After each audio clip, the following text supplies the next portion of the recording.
అరుణమ్మ వంటలు. హాయ్ అండి. ఈ వీడియోలో మీకు మిర్చి బజ్జీ ఎలా వేయాలో చూపిస్తాను. సూపర్గా టేస్టీగా రావాలంటే సేమ్ బయట మీద మనం బయట నుంచి తెచ్చుకునే బజ్జీలు టేస్ట్ రావాలంటే కనుక ఈ వీడియో లాస్ట్ వరకు చూడండి. వర్షాకాలంలో కనుక ఈవినింగ్ టైంలో మనం వేడివేడిగా మిర్చి బజ్జీలు వేసుకుంటే సూపర్గా ఉంటుంది. మీరు ట్రై చేయండి. ఎలా వచ్చిందో కామెంట్ సెక్షన్లో కామెంట్ చేయండి.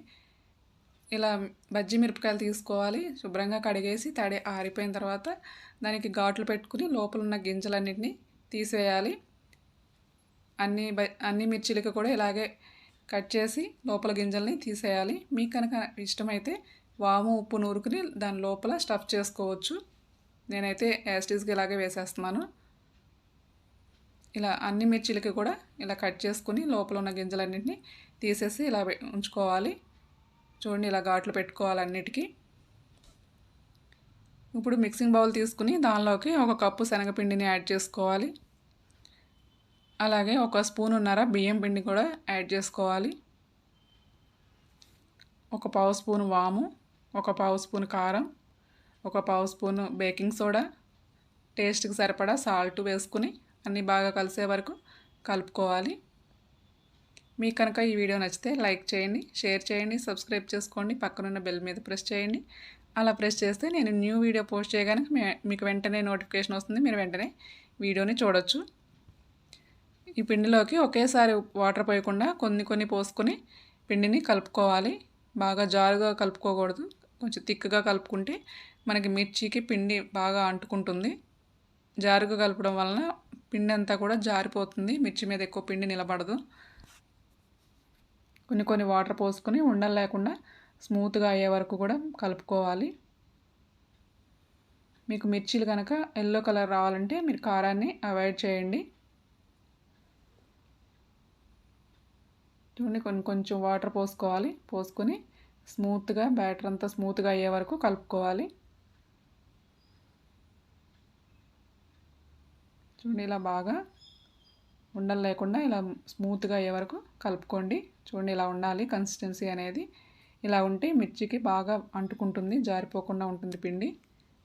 దానిలోకి కొంచెం వేడి నూనెని వేయండి. బాగా మసిలే నూనె కాకుండా కొంచెం వేడిగా అయిన తర్వాత ఆ నూనెని దీనిలో వేసుకోవడం వలన బజ్జీలు క్రిస్పీగా ఉంటాయి, బాగా పొంగుతాయి. ఈ నూనె అంతా కూడా బ్యాటర్లో అంతా బాగా కలిసే వరకు బాగా కలుపుకోండి. డీప్ ఫ్రైకి ఆయిల్ పెట్టుకోండి. ఆయిల్ బాగా హీట్ అయిన తర్వాత ఈ మిర్చీల్ని ఈ బ్యాటర్లో ముంచుకోండి. ముంచి ఇలా అంచుకి ఒకసారి ఇలా రాయండి. ఒక సైడ్ ఉన్నంత పిండి అంతా కూడా దానిలోకి వెళ్ళిపోతుంది. అప్పుడు మిర్చి బయటికి కనిపిస్తుంది, బాగా ఫ్రై అవుతుంది.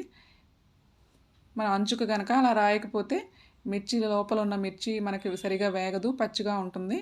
అందుకని కొంచెం అంచుకు అలా రాసి మిర్చిల్ని వేసుకుని వేయించుకోండి. మీడియం ఫ్లేమ్లో పెట్టుకుని గోల్డెన్ బ్రౌన్ కలర్ వచ్చే వరకు కూడా వేయించుకోండి. మీరు ట్రై చేయండి, ఎలా వచ్చిందో కామెంట్ సెక్షన్లో కామెంట్ చేయండి. చూడండి, ఇవన్నీ తీసేసుకోవాలి. తీసుకున్న తర్వాత ఇలాగే ఉన్న మిర్చీలన్నింటినీ కూడా ఇలాగే వేసుకోవాలి. మరొక వాయి ఇలాగే వేసుకుందాం.